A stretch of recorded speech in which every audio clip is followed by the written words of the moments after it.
So much to learn about, it'll make you want to shout, Blippi! I'll be right there. I'm almost there. Whoa! Hey, it's me, Blippi. I was running a bit late. Oh, that's a great idea. Why don't we draw a clock together?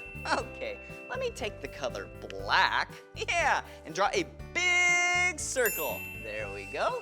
All right, and then let's draw a small circle right in the middle. Whoa, it kind of looks like an eyeball, but we're drawing a clock. All right, to draw a clock, we need to write the numbers 1 through 12 around the whole thing. So here we go. Let's 1, 2, 3, 4, 5, 6, 7, 8, 9, 10, 11, 12. There we go.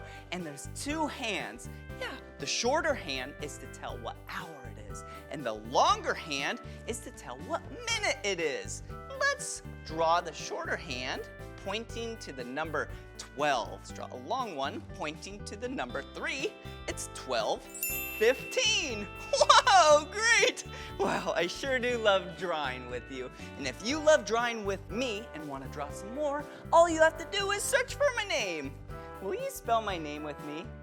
Ready? B-L-I-P-P-I. Blippi. All right, see you again. Come on everyone, let's make learning fun. So much to learn about, it'll make you want to shout, Blippi!